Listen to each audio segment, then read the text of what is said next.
Welcome to Houston Sports Talk with your host, Robert Land. Thanks for checking into the best Houston sports podcast. Robert with my co-host, Sports Radio 610, Shaun Bijani. Later in the show, we discuss the Astros' fight to get into the playoffs. But joining us now to preview the Texans-Steelers game Sunday is Mark Bergin, the host of the Bleav and Steelers podcast, part of the Bleav network. Thanks for giving us a few minutes, Mark. Fellas, thank you so much for having me. Excited to talk some week 4 football going against a rookie quarterback. I can't wait. Yeah, we can't wait either. It's all of a sudden got a little fun here in Houston, but I just wanted to get your feeling. What is your general feeling about the Steelers to start the season, Mark? Is it what you expected? Sort of, but it's been varying levels of degrees. First 2 weeks, the offense looks absolutely terrible because you say, Mark, Steelers were 1-1 going into week 3, but the offense was terrible. Only 7 points in the opener against the 49ers. The offense only scored 12 in the Monday night matchup in a win against the Cleveland Browns, and you win thanks to the heroics of Watt Highsmith off the edge. But week 3, it did look a lot better in back-to-back primetime games on Sunday Night Football. And the Steelers offense was better.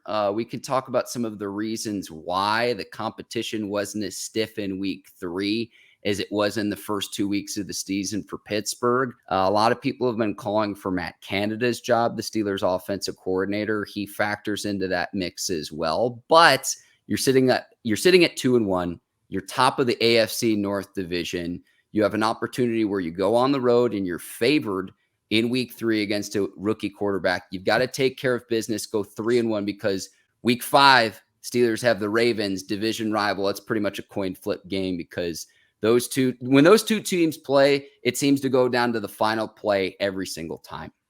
Mark, you were talking about the struggling Steelers offense. I'm curious what you think of this. I've noticed going back over and watching the Steelers, first 3 games, they've slowly but steadily increased what they do in terms of play action on offense. What can you tell us about that, and maybe the challenges that you think that would pose to a seemingly young Texans linebacker core? Yeah, so Kenny Pickett, it's no secret, is better out of play action than he is doing other facets of quarterbacking. But you kind of have to have a running game to establish your play action. But he goes 6 of 8 in the Sunday night game against the Raiders, and he had a touchdown pass to Pat Freiermuth, the tight end. And in the Monday night game, if you just look at the box score, Freiermuth is a weapon on this offense who's demonstrated the ability in his young career to win combat catches, one-on-one where he's up against another defender. When the Steelers only targeted him once in the Monday night game in week 2 against the Browns, it's like, what are you doing and what is your strategy? Because a good coach will put his player in positions to succeed, and you play to the strengths that you have on offense. Deontay Johnson's been nursing a hamstring injury, so he's been out. We know what George Pickens can do. Allen Robinson, a veteran receiver. But what are your strengths? And it's the depth at the tight end position. Pat Freiermuth, chiefly in the receiving game. And so he's the beneficiary of that. And so getting Kenny Pickett more and more play actions, the Steelers went into week 3 dead last in the NFL in play action passes. And Pickett gets 8 attempts there. Want to see more of that. I want to see them use more 12 personnel with the 2 tight end sets with Freiermuth, rookie Darnell Washington out of Georgia. They'll serve as extra offensive linemen if you want to try to guard them with DBs and take away the passing game. If you want to put linebackers on them, they'll eat you alive in the passing game in a one-on-one matchup in coverage.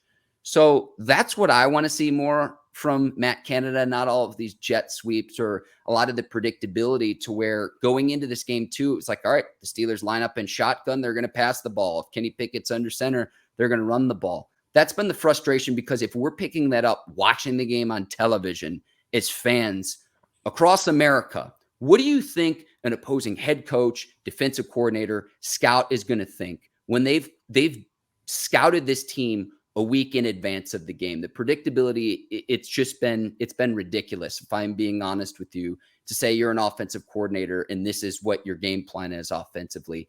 It did look better in week 3 against the Raiders, but there needs to be a progression, and fast, if the Steelers want to have success this season. Texans have a rookie this year at quarterback. You guys had one last year. Kenny Pickett needs only 3 more touchdowns to equal his TD total from last year, which was in 12 starts.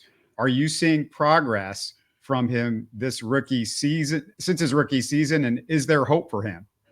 Yeah, and I thought there was progress on the back half of last season because he gets inserted in week 4 against the Jets where Trubisky just didn't cut it. And so 4 games in a year ago, the Steelers say the rookie's going to give us a better chance. And the Steelers, as everyone knows at this point, went 7-2 on the back half of the 2022 season. Well, your competition wasn't as stiff. Your running game was better, but that's got to be the baseline for this season. And when in weeks 1 and 2, you have a putrid offense, like honestly, I don't think it could have been much worse. You scratch your head and said, I thought those days were behind us as Steelers fans. So it has looked better at times. I kind of look at the seasons in quarters.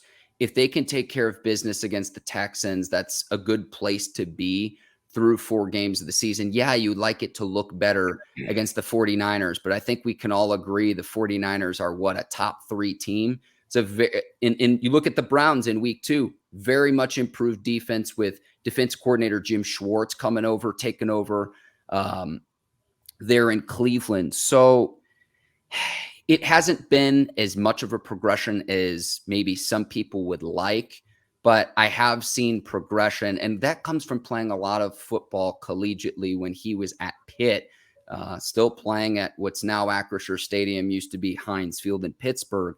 But the stat people always go to with Matt Canada is that since he took over as the offensive coordinator in the 2021 season, the Steelers don't have a 400-yard game on offense. Every other team in the league has at least 3. So the offense does need to be better, but it's like, do you want to point to Pickett in his play at the quarterback position? Do you want to point to Canada and the play calling and what he's asking the players to do?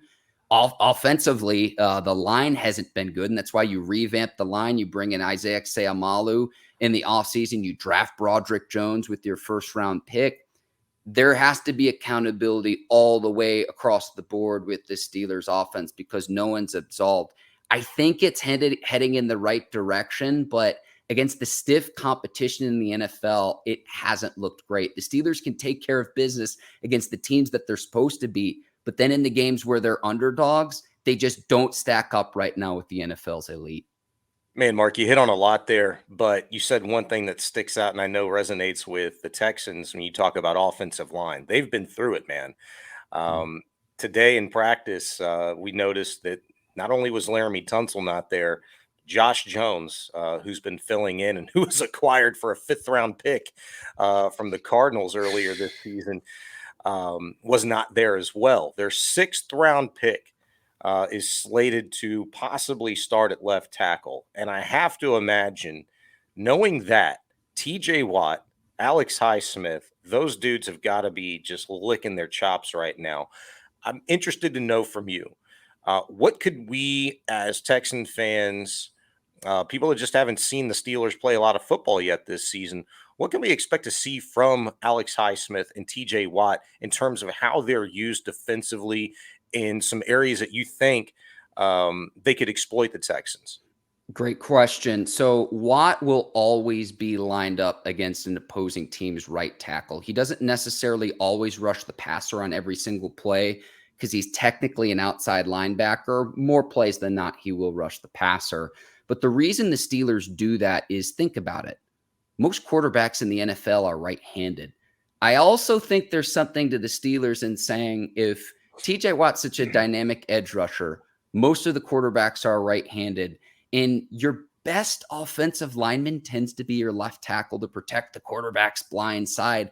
Well, if Watt can get in the face of an opposing quarterback and he's demonstrated the ability to create turnovers, whether it's forcing fumbles or getting interceptions at the line of scrimmage, there's a reason why he's among the NFL's best defensive players, not just as best edge rushers, but best defensive players. Now, with the attention that he garners going up against opposing teams' right tackles, where you've got to keep a tight end or a running back to chip, that creates other one-on-one matchups. And there's a reason why Alex Highsmith has stepped up and he got a big contract before the start of this season, because he can beat left tackles off the edge. Oh, by the way, we've got Marcus Golden as a reserve, a guy who's had 3 double-digit sack seasons in his career. Nick Herbig looked really good too in the preseason. So the Steelers finally have depth at that position.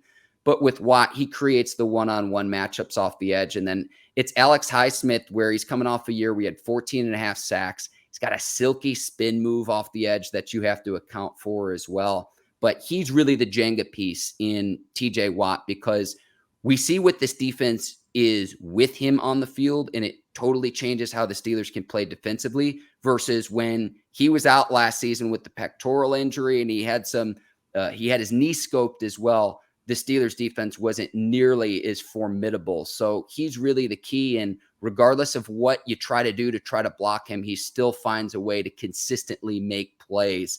And I'll tell you what, too, it's going to be really cool this weekend because I know the Texans are honoring J.J. Watt into their ring of honor. It's going to be cool to see a Watt brothers family reunion. I personally wanted to see J.J. Watt and T.J. Watt line up together for Pittsburgh. And it's like, hey, let's race to the quarterback. But if the consolation prize is TJ Watt and Alex Highsmith of, hey, who can get there first? I'll see you at the quarterback. Something I love to see week in and week out. Now, you guys could have done worse. That's for sure.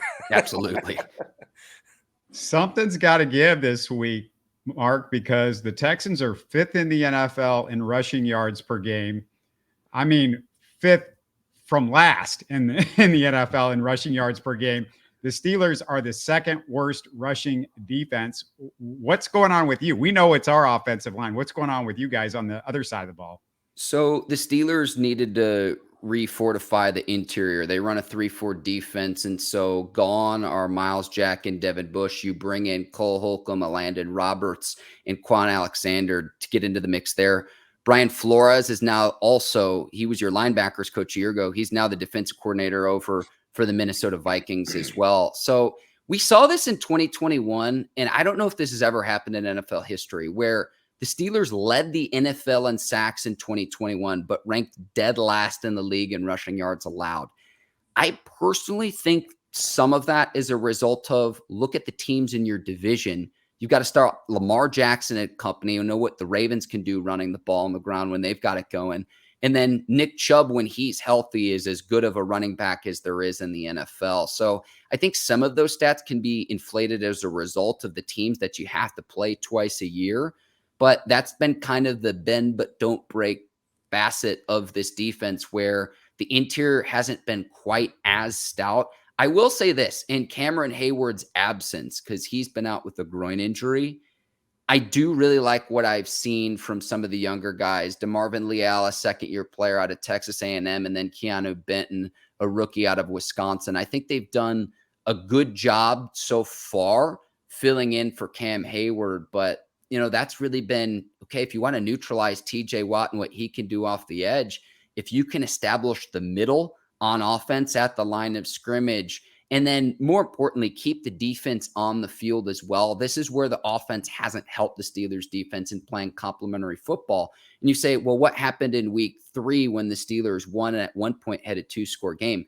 Steelers won time of possession. They outrushed the Raiders. They had 105 rushing yards. The Raiders, with Josh Jacobs, the NFL's leading rusher in the 2022 season, they held the Raiders to 69 yards rushing on Sunday night. So they win that battle. And sometimes your offense can serve as your defense in where time of possession becomes a factor. A lot of times that doesn't happen early on in a season, but when a lot of these players have more wear and tear on their bodies, say come November, December, and January, that mileage accumulates after a while. So that's been kind of the secret with the Steelers, is keep the defense out on the field for long periods. And if you can not turn over the football, easier said than done against this Steelers defense. That's been kind of the recipe, because Steelers offense hasn't held up its end of the bargain through 3 weeks. Again, it was better in week 3, but the first 2 weeks, you're not going to win many football games if you play offensively how the Steelers did in week 1 and week 2.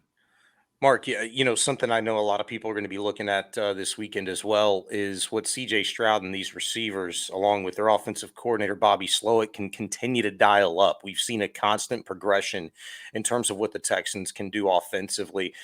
Interested to know your thoughts on maybe what to expect from the Steelers secondary, as Stroud has shown the propensity to just be able to get the ball out so quick the quick pass game has been maybe the most impressive thing about Bobby Slowick and what he's done in utilizing these receivers that nobody knew about. And they've looked pretty darn good so far. So give us kind of your vantage point of the Steelers secondary and what to expect, how they match up with Stroud and these receivers. Yeah, and what I've been most impressed with, Sean, is Stroud's ability not to turn the ball over. I don't think he has an interception yet through 3 games, which is extremely impressive as a rookie. And that's going to be key in this weekend's matchup against Pittsburgh. Mink is the guy that you have to game plan for. You have to know where he's at all times. An absolute ball hawk when he's back there and you're causing pressure up front. And it's, oh my gosh, I got to get rid of it because of the pressure created by Watt and company up front. And so Mink has been the guy where you have to know where he is at all times because he's a ball hawk. You bring in Patrick Peterson, a veteran, where he's coming off a year where he had 6 interceptions for the Vikings. He played a lot of zone coverage in Minnesota. And then Levi Wallace opposite him. I'll be honest with you. Levi Wallace had a very rough first 2 weeks of the season. Last week, he gets 2 interceptions. I really thought he redeemed himself. A lot of people were upset because in that Monday night game against the Browns, Jerome Ford, who was filling in for Chubb, had a long run where he reverses field. And Levi Wallace is the backside defender. Just, there's an old slogan, you lose contain, you lose the game. I also thought Amari Cooper got the better of Levi Wallace in week 2, but he redeemed himself as a veteran player. Joey Porter Jr. is the guy for the Steelers secondary, the rookie out of Penn State, who's getting more and more snaps each week. He's getting more and more comfortable each week. And we know what his lineage is with this team, considering his dad was an excellent player off the edge for Pittsburgh for years.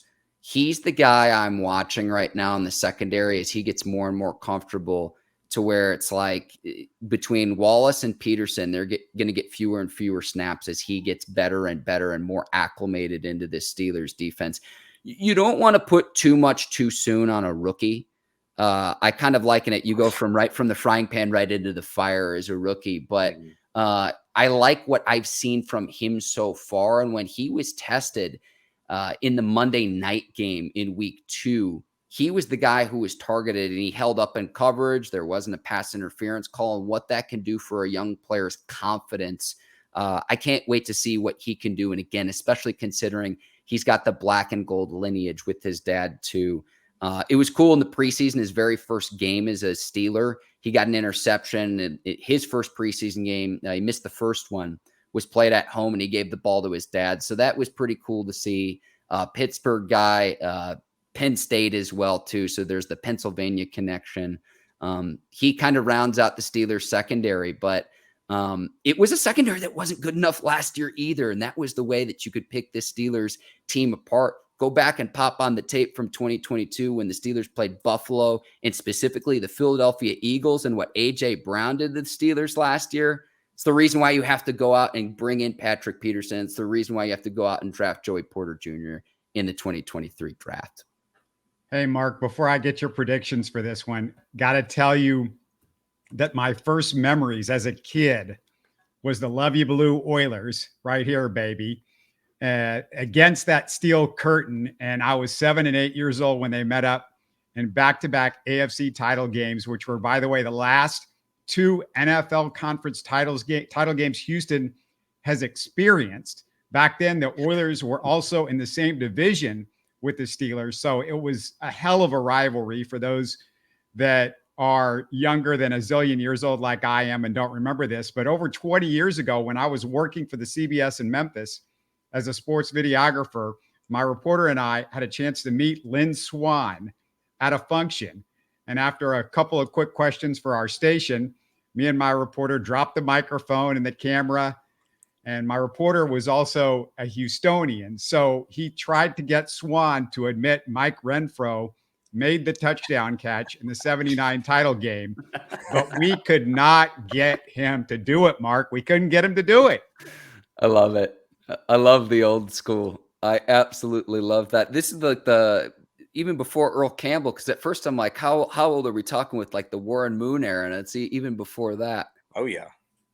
Yeah, it dates back. There's a Houston and Pittsburgh hatred like, no other really. In the more new school too, the last time these two teams played in Houston, You had when DeAndre Hopkins is doing butterflies in the end zone and Vince Williams joins him alongside of him late in that game after a touchdown. If we could recreate that moment, I think we'd have real magic this weekend. Ooh, man. Yeah.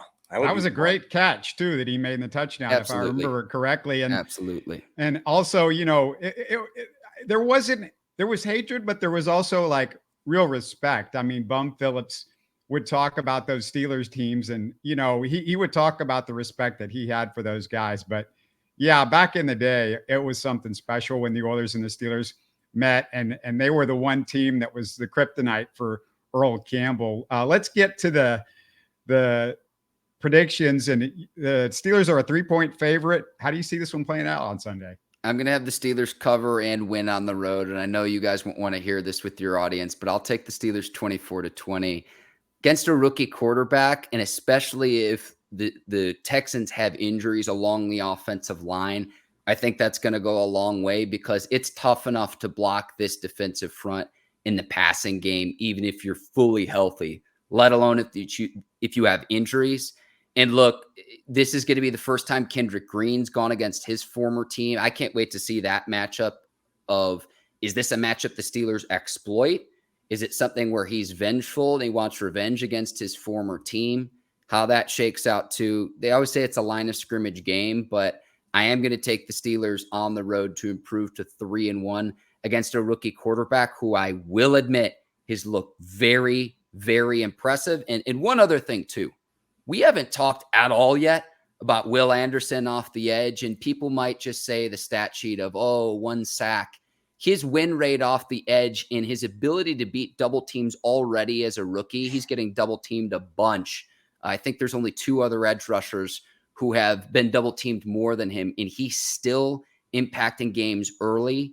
He's a player where maybe it's not this season, but a year or two from now, when we're talking about best edge rushers in the league, we're not just talking about TJ Watt. We're talking about Will Anderson too off the edge for Houston. And I hope so. I hope so. Something. Yeah, that'd be something. Hey, remind us about your podcast. I know that you do it with Ike Taylor, former Pittsburgh Steeler, and remind people how to connect with you guys on social media as well. Absolutely. You can find us, Mark Bergin, Ike Taylor, hosts of the Bleav in Steelers show. That's BLEAV in Steelers. Wherever you listen to your podcast, so Apple, Spotify, whichever platform's easiest for you. And then the easiest way to find us, though, is if you just look us up on YouTube, Ike Taylor on YouTube, Mark Bergin on YouTube, our Steelers content will pop up there. A lot of exciting stuff. Have a few cross podcasts, and then we've got an exciting guest lined up for Friday morning to preview this game as well. So check us out there, Mark Bergin on YouTube as well. And fellas, thank you for the opportunity to come on your program. Great stuff, Mark. We appreciate it. Yeah, thanks for the black and gold. Great stuff. And as a black and gold MIZ guy, it's good to talk to you for sure. Thanks so much for giving us a little of your time, Mark. ZOU. Robert, good to see you. Sean, nice to meet you as well. Fellas, take care.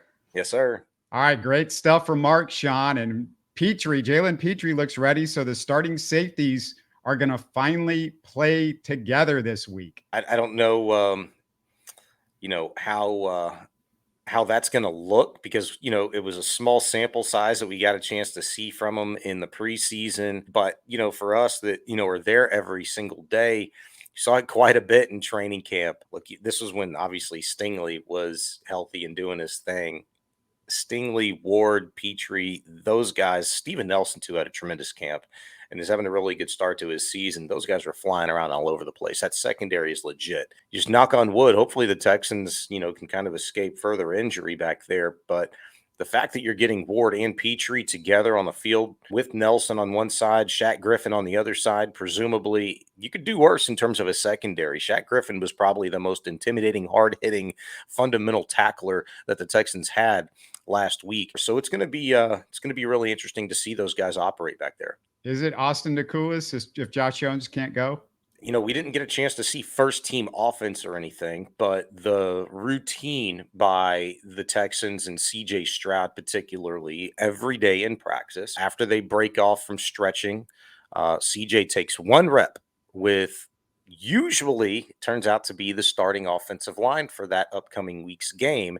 Today, it was Deculus at left tackle. I really wouldn't expect to see any change there because I thought Mark made a great point about TJ Watt and the way the Steelers like to use him. Doesn't mean it's going to be that way this week, but you kind of don't fix it if it ain't broke type of situation with them defensively, I would think, since TJ likes to line up on the right side, on the right tackle, his left side.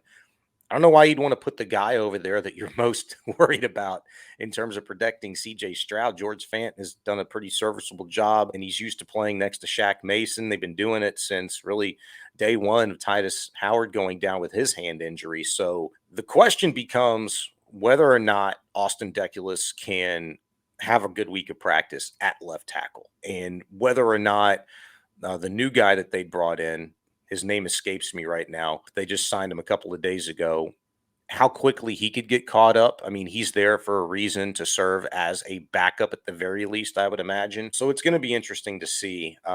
Tomorrow should be a pretty good telltale sign. However, Texans deked everybody this past week in Jacksonville when they had Michael Dieter on that first string offensive line in warmups playing left guard, and then it turned out to be Kendrick Green again. So you never really know, but if you see 2 days in a row of Austin Deculus, and I think Thursdays we typically see a little bit more of the offense working than any other day, we should get a pretty good idea. Any sign of panic among Texans media about Laramie Tunsil's knee at this point, lasting yet another week here? No, panic amongst the media. No panic amongst the team. Certainly not. I think once DeMeco Ryans clarified that it was knee and not knees last week, I thought a little bit of that concern went away.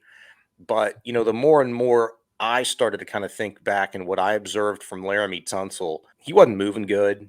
Okay. He was limited, even in the locker room. The guy he looked like a freaking 70-year-old dude, walking around. Now, Laramie, we know this from, kind of his persona, right? He's a very chill, kind of a go with the flow, take it easy kind of a guy. So it's not like he's a fast walker or sprinting everywhere to begin with, but it's a knee. So you look at a little closer, and he just didn't look like he was feeling great last week. So I wasn't surprised that he'd missed the Jacksonville game. Didn't see him at all today at practice. We'll see what we see tomorrow. DeMeco Ryans was asked about it today in terms of his progression, rehab, prospect of him playing on Sunday. And it was the same response that we'd got last Wednesday from DeMeco in terms of like, we'll see how it goes for him.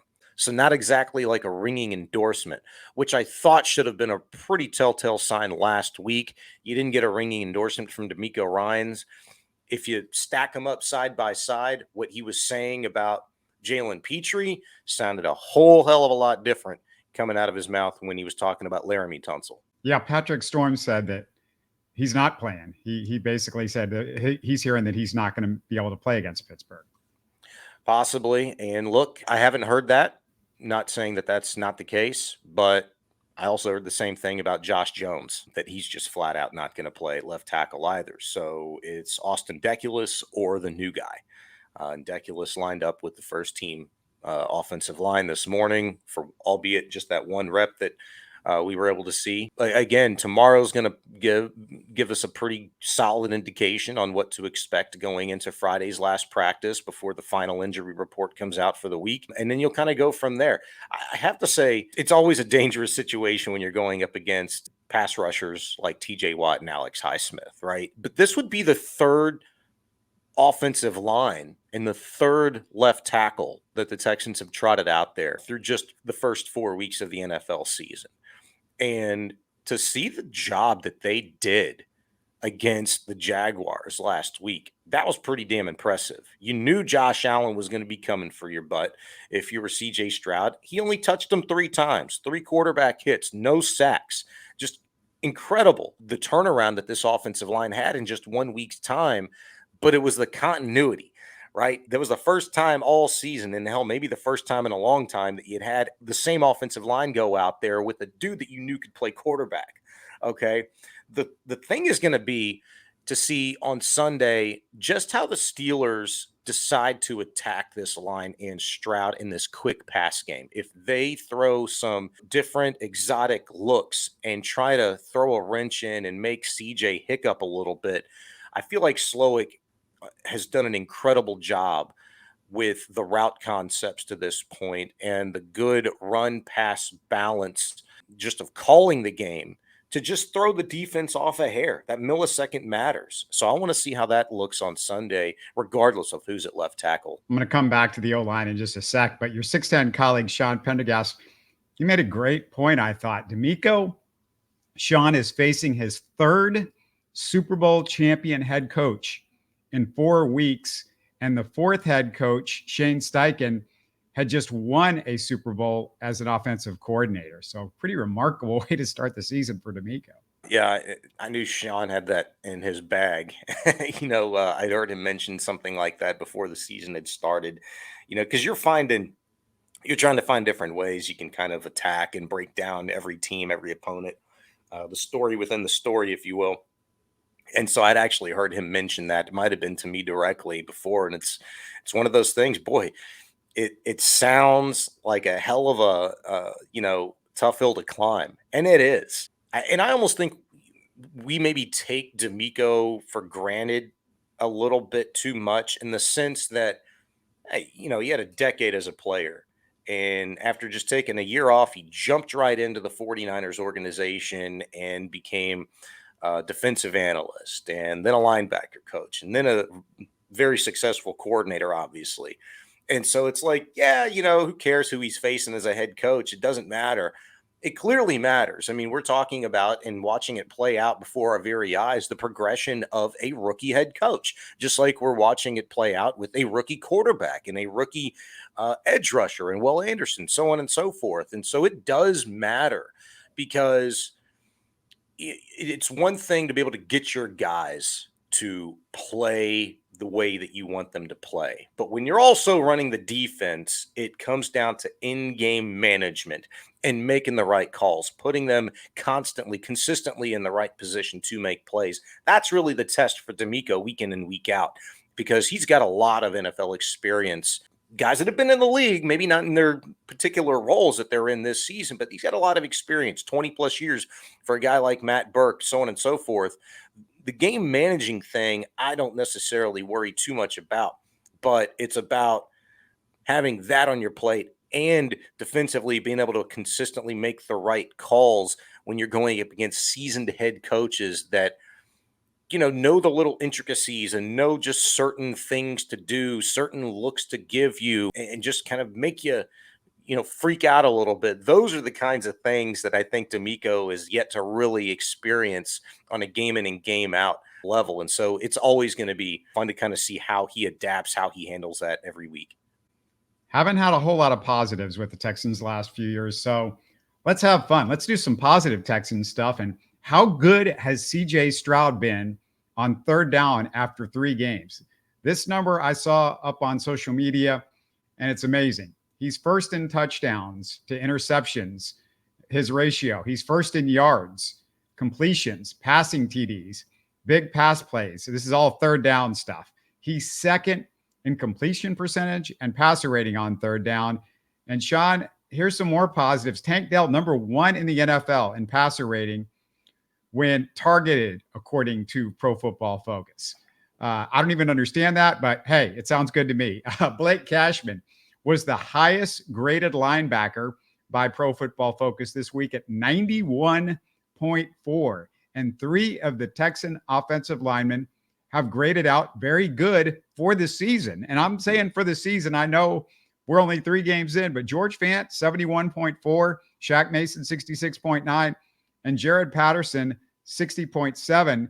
It's all pretty good. Fant's great. And then, Sean, I got a little prediction. I'm now convinced Juice Scruggs is going to start at left guard in a week and a half, and Patterson's going to stay at center. I could see that. In fact, I think that quite possibly could have been the plan from day one, to have Scruggs at guard and Quessenberry at center. And Quessenberry goes down, Scruggs has to move over, the whole bit. it happened all Yeah. within about the last 7 weeks. Yep. So I don't think that's a silly notion at all. I could totally get behind that. Look, the linchpin here in all this is you need your left tackle back. You need Laramie Tunsil back. And hell, if it takes, another week, maybe 2 weeks, start asking yourself, well, why the hell didn't you put him on IR? But hopefully he's back within the next couple of weeks. I'll just say that in terms of hopefully that's the worst case scenario and you have him for the bulk of the season. That to me is the linchpin here when you're talking about going forward, because you don't want to spin through your depth before you even get to your own bye week. And with the rate that the Texans are going right now, they're going to do that. They're pretty damn close. There's only so many other dudes you can go out and bring in and catch up right away. And I don't want to have to continue to do that with CJ Stroud back there. But a lot of good stuff you put out there. In terms of, the success that they've had on third down, CJ Stroud particularly, I think it goes back to what I'd said to our guest, man. It's that, people are not going to give Bobby Slowick credit until there is a week in and week out type of performance in which, you can just see it, right, against stiffer competition, historically great franchises like the Steelers. They're not playing great football right now, but they're playing pretty damn good football, right? They're playing winning football. That's just what they've done. They've found a way. Maybe that's the difference of having, a veteran head coach. But I got to give Bobby Slowick credit for taking a receiver group that was, crapped on and talked about in terms of the very worst in the entire league coming in, despite Tank Dell being there and despite Robert Woods being there. There's question marks and doubt and unproven and unknowns about all of these guys. But I think it's really just the offense, and it's the relationship between the two, Slowick and a quarterback, your offensive coordinator and your quarterback. You can have two pretty good ones, but if they ain't on the same page, it's really hard to see the progress this early. And the fact that CJ Stroud is just able to be that sponge, go out and just produce and just do it, be coachable. You hear it all the time. And I think it's become cliche and, we take it for granted, but the dude doesn't make the same mistake twice. You hear the coaches say that. There's something to that, man. That just tells you when you talk about all these tests that the quarterbacks take, okay, to hell with it. You might not be a great thinker in terms of a paper test or some stuff on a screen. Can you identify a defense throughout the course of a week, understand the game plan, and then understand the game within the game? How can you exploit that? And I think that's what CJ Stroud, Bobby Slowick have done so well to this point. And you're seeing the receivers shine. Not maybe because they're great receivers, but they might be great receivers in this offense. It's been a long time since I'm trying to delay talking about the Astros. It's now, what are we? We're closing in on 40 minutes into the show. And this is about as bad as it has looked for the Astros recently. They have lost 10 of their last 14 against the A's, Royals, Orioles, and Mariners. And by the way, we're recording this in the middle of the Astros Mariners finale. So we don't know what happened in the finale between the Astros and M's, but their playoff odds dropped 40 points over these last 14 games, and their division odds went from 81.5% to 6.7%. You were full of confidence in them making the playoffs, Shaun Bijani. How you feeling now? Well, I don't know if I was full of confidence. I mean, I feel like I've been saying for the better part of a month and a half that, nothing's cinched up. I think if they got in, sure, they could do some damage. And I still think that's a thing. Once you're in, anybody can do some damage. It's certainly one that has the pedigree that the Astros do. But getting in has always kind of been a question. Before you had taken hold of the AL West after that big series against the Rangers, since then, you've been a middling to a poor ball club. I don't even look at the wins, losses. I just look at the way that they're playing. They're throwing the ball around all over the place, and guys are underperforming at the point in time in which you started to kind of become maybe more confident in guys like Rafael Montero. Lays an egg the other night, goes hit, walk, boom. I mean, in the biggest game of the season to date, it's just been a microcosm of all the stuff over the course of the last week. I'm not confident that they're going to get in at this point. There's no way you can be confident. They do technically control their own destiny going into this final game against the Seattle Mariners. They're a half game up for the third and final wild card spot. And you know what? So if they manage a way to get in with a little help from the Rangers, a little help from the Mariners, maybe imploding, maybe they get swept again, and the Astros, take 2 or 3 from the D-backs, who are trying to get in the damn playoffs themselves in the National League. That's a pretty good team too. And yeah, it's a really good team, I think. You got to give them their respect, especially since you let 2 bad teams, the Oakland A's and the Kansas City Royals, whoop your ass both over the course of the last couple of weeks. So you can't take anything for granted. The only thing I'm confident in right now, and I'm not saying this jokingly or tongue in cheek, but it's that if you're telling me odds for them to get into the postseason went down 40 points, that tells me the odds for them winning a World Series went down significantly as well. You're telling me right now is an incredible time to put some money down on futures bets. If I had some extra change, I would absolutely do that. I'd put that money down on the Astros to win the World Series, because if they do get in, anything can happen. Do I expect it to? No, but I do like to win money. And if it's really good odds, then I'm all about it. I never placed a bet on this starting pitching staff the way it's been this year. And it's just nothing. You keep expecting it to change, but nothing really changes with the starting pitching staff. It's the same story over and over again. And we're kind of wishing, Christian Javier has one good one in a row. And it's back to what Christian Javier has been for the whole year. So can I tell you the most concerning thing to me that's happened the last 48 hours? It's that the guy that you waited and waited and waited for all season to be ready, to be active and available to you, hadn't been available to you. He's wasting a roster spot on this team. And your manager, maybe to his fault, maybe not. Maybe Brantley's just not simply been ready to go, healthy enough to swing a damn bat. But if you can tell me old 160 hitter Chris Singleton, John Singleton, whatever. When he gets, I'm going to do like freaking Terry Bradshaw said the other day. When he gets good, I'll learn his name, and I might never have to. If that dude's going to be pinch hitting for Martin Maldonado, who's got every bit times 100% more better chance to poke one out of the ballpark, because he does it about once every couple of weeks, than John Singleton has, who ain't done nothing in 2.5 months since he's been up here. That kind of a thing. And you don't pinch hit Michael Brantley or play him in the game, in the season's most important games. Like, I don't know what we're doing. Well, Dusty said Brantley was available. And if Michael Brantley was available to pinch hit, and he somehow said that Singleton had a better chance of getting an extra base hit.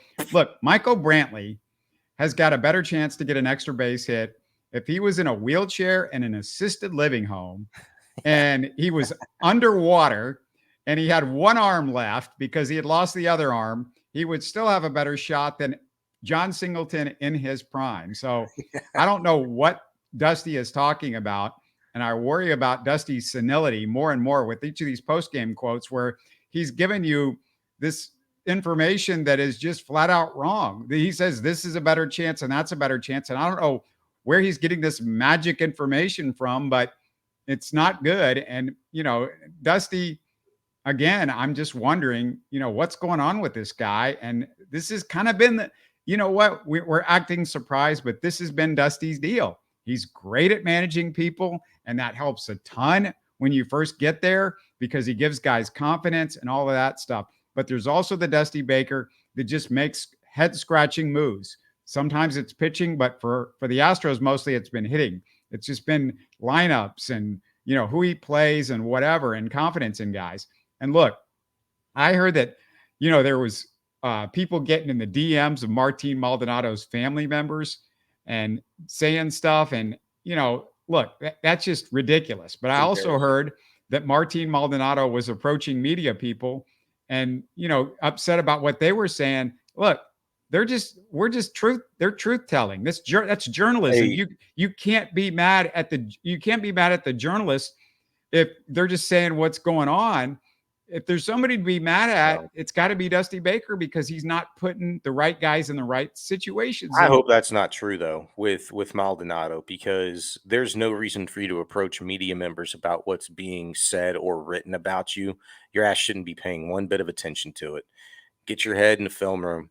Get your head in the ball game. Don't be paying attention to that I don't stuff. think he's paying attention to it. I think he's probably got family members that are like coming to him with this info. That's what typically happens with these guys. Well, you know what? Shame on them too. Like, the guy's got baseball to worry about. Who's worrying about what's being said on social media? It's become a little bit too much, and it's understandable because the level of importance that we just put on social media, that form of communication, the level of importance that we put on it, it's going to come to light. It's going to affect things. I get it, but it shouldn't. I mean, they're typed words on a phone, on a computer screen. It shouldn't affect anything at all, especially in terms of a game and what you're doing or what you're not doing in a game. And maybe that's where we put a little bit too much emphasis on a pedigree.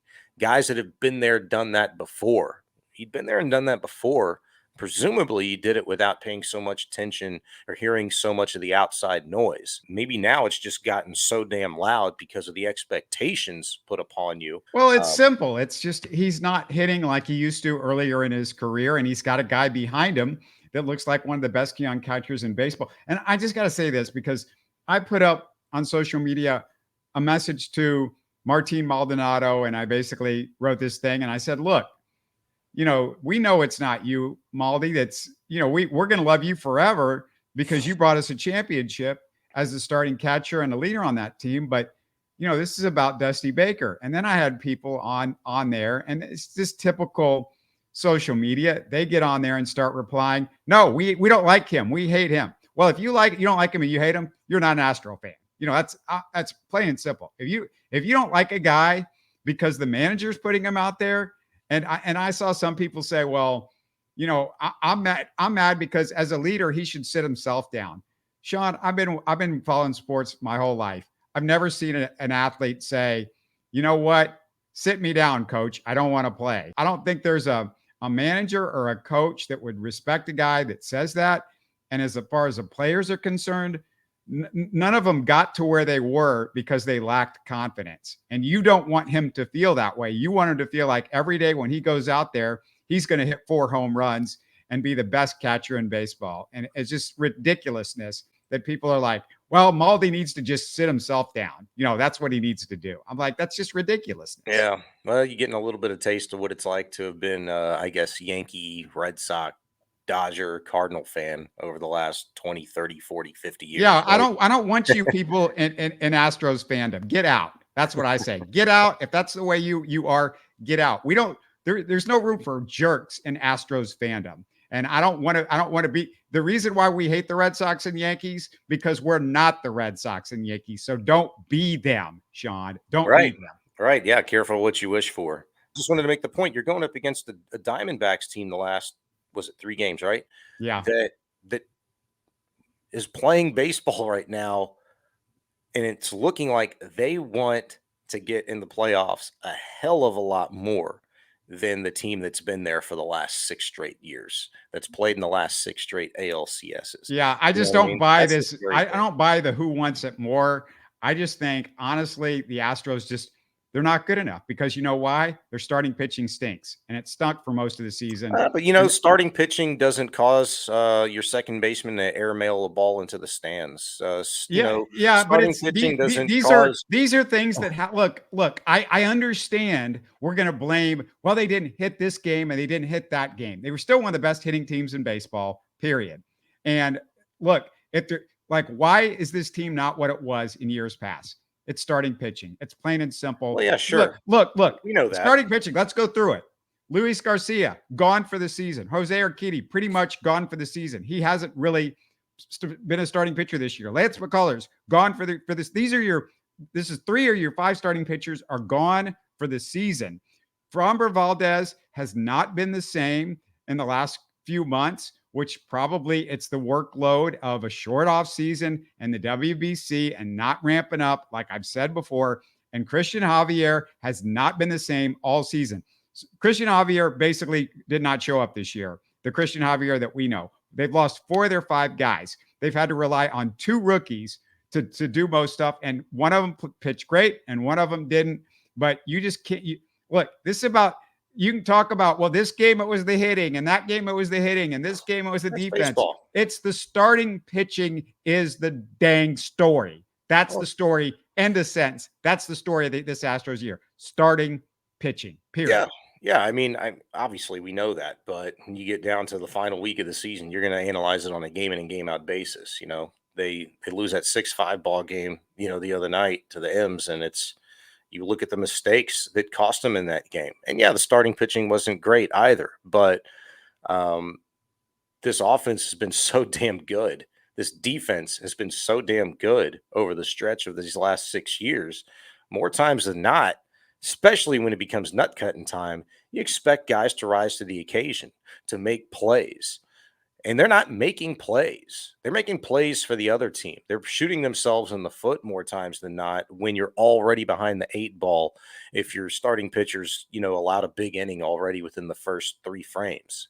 And that's kind of the thing that we haven't seen this ball club not be able to overcome. Even really this season, games in which the Astros have managed to scrape across 4+ runs, they're really freaking good. I don't think they've lost 22, 23 ball games all season when they've scored more than 4 runs. And so that just kind of speaks to, the competency, the level of really, really good that this offense is, that this bullpen still can be. So when you get behind 8 ball, you can come back. And I remember pointing at a Minnesota Twins game back in 2017. George Springer was at the plate, rain delay, and he's down in the count like 1-2, 15-minute rain delay. Boom, they come back. And I think the Astros at the time were down by like 1 or 2 runs with a guy or 2 on base. Springer comes back up. It's a double. Long story short, Astros went from pre-rain delay down like 8-6 to win that damn thing like 11-9. You know what I mean? And that just felt like so insurmountable. And it was just like, we're going to throw all kinds of crap at you. And they found a way to win. And from that point on, whatever it was, why that sticks out in my mind, that's that never say die. Like, I'll never give up on this team. And nobody should ever give up on this team. Hell, look what the Pittsburgh Pirates did the other night. Came back from a 9-0 deficit. Like, baseball happens sometimes for better or worse. So you should never give up. But look, we're examining this thing from the big picture. We're magnifying it because we're down to the final 3-4 ball games of the season to this point in time. And so you talk about every little bitty thing that has cost you when you know that, yeah, sure, the starting pitching has been the thorn in both of your sides and one right in your chest maybe at season's end. But still, you returned 23, 24 of your 26 guys on the roster from last season. Your expectations shouldn't waver when you know what this team is capable of at the plate and in the pen. You could overcome. And they just haven't been able to this year. It's baseball. Name a team. Go find me a team in Major League Baseball history that basically lost 4 of their 5 starting pitchers and was able to overcome that. I mean, it's practically impossible to do that, especially when you don't have really the minor league system and the ability to trade for guys, because you don't have the minor league system that the Astros have, because they've done it. They've had to do it and make those trades so many times over the last 6 or 7 years being in the playoffs. I mean, yeah. Last thing I wanted to throw out there, and this might be a little bit of breaking news, so pay attention to what I'm about to say. I've been very vocal about the regional sports cable carriers and how the NBA and Major League Baseball are hurting their fan base and their long-term product with the regional sports cable carriers. It's not working anymore, and it's going to start really being an issue. Well, Shaun, the Utah Jazz announced that they're making their games available on over-the-air broadcast through a local channel, and will also have a subscription service to stream their games. Now, I've heard through a source, the Astros and Rockets, who will no longer be under AT&T Sports starting with the Rockets season coming up here in a couple of weeks. That is not breaking news, but they will at least do the subscription service, meaning you can dump cable, aka Xfinity, DirecTV, or Fubo, if the Astros and Rockets have kept you handcuffed with them for the last few years, or for the last couple of decades, really. You can dump cable and still be able to watch them? Yeah, they will. From what I understand, what Utah is doing is they're going to put out their own streaming of the games. And Okay. I have heard from a source that I trust that the Rockets and the Astros are going to put out something similar to this. All right. So you got to watch them on the internet is basically what you're saying. You'll be you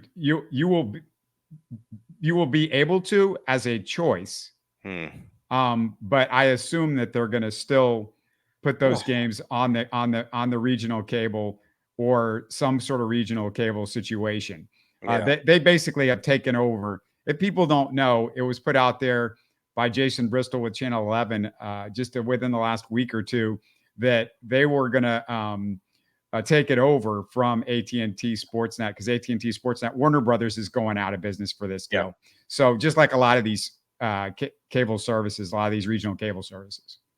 Yeah, I don't know. How do you feel about that? Because it's great because it gives you a choice to watch the Astros and the Rockets on without having to purchase cable. A lot of people just feel like, and I'm one of those people, I'm like, I don't want to be handcuffed with these cable services. And just being able to get the Rockets and the Astros as an individual thing, basically, we're paying for them in a way through the cable services. We're paying for them. There's a regional sports fee worked into your cable bill. And, with this becoming potentially the Space City Network or whatever the hell they're going to call it, they're doing this because they were losing money and not making any money in terms of their partnerships and endorsements. They weren't getting any. And so if you're going to change the name, you're going to change the branding, the marketing, all this stuff. Well, what else is going to change, presumably by a ton, are those sports fees, what they're going to charge you to be able to watch your Astros and Rockets and all that stuff. And it's going to roll into your cable bills. So my cable bills, going to go up 10, 15 bucks or whatever the case may be. Yeah, that would make me happy. But maybe it's just me. Like, I don't like the idea of having to stream my local teams. Like, no, it gives you the option. That what I think is going to happen is you're going to have, look, I have Xfinity Comcast. I'm streaming them now. I'm doing it through Xfinity Comcast. You can have cable and pay a little bit more for it. But if people don't know this, Xfinity Comcast, you stream it, you pay a few extra dollars less, but you're still streaming, okay? Officially streaming. And what's the connection like? What's the quality like? That's what it's as good. It's as good doing it as if you had cable these days. But this is the deal, Shaun. A lot of people don't want to spend the money. They don't want to spend $100 a month on cable just because they have to get that's the only way they can get the Astros and the Rockets. And then there's people that can't afford to spend $100 a month. It's not going to be $100 a month to get the Astros and Rockets streaming service. I don't think it's going to be anywhere close to that. And I think it's going to be also a lot cheaper to get than, say, if you want to get NBA and Major League Baseball League Pass, because there's a lot of people that don't live in Houston, but are still Rockets and Astros fans that can now go out and get this as opposed to NBA and MLB League Pass. Now, I don't know what the NBA and MLB think of all this, but I think this is where things are going because the regional cable thing is dying. And, there has to be a way for people to access. And I've always said this, and I've said it on this show over and over again. It is a mistake by Major League Baseball and the NBA that you don't make your product available to the most amount of people that you can make it available to. And that's been the issue because when I grew up, you could get the Astros and the Rockets over the air, even if you were poor or lower middle class, or say your family, say your parents just said, I don't want to pay for this. Well, Shaun, what if your parents aren't sports fans? Well, if they don't pay for it, guess what? And I feel like I'm repeating myself, so I'm sorry for people that are regulars on the show and have heard me say this, but my parents were not sports fans. And they didn't get cable. So if it wasn't for the fact that the Astros and the Rockets, half the games were available over the air through Channel 20 and Channel 39 when I grew up, I would have never watched the games. Would I have been a sports fan? Yeah. If I didn't get to see the games? Maybe not. And these days, what kid out there is listening to radio? All right, so you're Nobody. saying that Rockets and Texans are going to be able to be streamed, but they're also going to be available on air? Like, which one of these local stations is going to pick that up between 20, 26, 39, 51? No, as far as I've heard, they're not going to do an over the air thing. But it just streamed. Just streamed. You will have the option.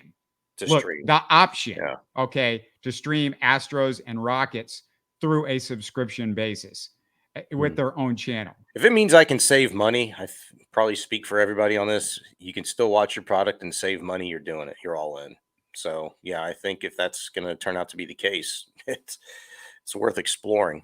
I mean, with ESPN and TNT and TBS, that's an issue because you still might want to see all the games that are available: college football, college basketball, NBA, Major League Baseball playoffs, all that stuff. You will need cable for that kind of thing. You can get that stuff through like Hulu and Fubo and stuff, right? Like, you're still paying for it. It's still streaming. Yeah, you're paying for it, but you're not paying like cable money for it, Right. Like, yeah, I mean, hell, I think if people could save, 40, 50, 60, $70, whatever it turns out to be, save any money and get everything that you want to watch without having to, get stuck with all the fees and a cable bill for $180, $200, $220, whatever it is a month. You save any money, you're in.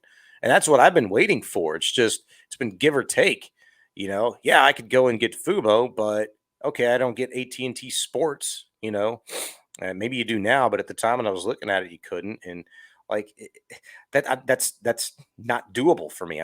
I refuse to do that. And by me making that decision, I'm telling the cable company, basically, the Astros and Rockets coverage, that you guys provide, it's not fantastic, but I don't care about all the other crap. I just want to watch the games. It's worth $70 for me a month. And it's not, but you want to watch them, so it is. And if you could tell me that it's going to be significantly cheaper and I can get everything that I want, then I'm all in. It needs to happen. I promise everybody, I think this is going to be a very good thing. And you guys will like the fact that this is an option. I don't think the Astros and the Rockets are going to go, well, we're going to make you pay cable prices $100 a month to have the Astros Rockets channel. That's not going to be the price for the Astros Rockets subscription channel. So, but we'll see what happens. And I think they can't cut the cord immediately from having it on these cable providers because so many people are like hooked into them right now. And I think there would be some backlash. So I assume that they would still keep it on some of these cable providers like DirecTV, like Xfinity, Comcast, and like Fubo, because, you want to keep those people engaged. But I think it's weaning away from that as a game plan for, and I think that's happening. It's going to happen around the NBA and Major League Baseball in the next few years. I think that's the direction we're going and the direction that we should go, frankly. Yep. Saves me money. I'm all in. Let's get to it. So make sure if you didn't, go listen back and watch our Rockets show that we just did earlier this week, but we'll have the Texans, of course. Next thing up is the live Texans and Steelers. Look for that on Sunday on YouTube, as always. Thanks, everybody, for joining us. You're listening to Houston Sports Talk. Hey, don't forget to support us by subscribing and commenting on YouTube. You can always listen to us on Spotify, Apple, or your favorite podcast app. Tell your friends about us and share our show links on social media. Spread the word, everybody. Thanks for listening.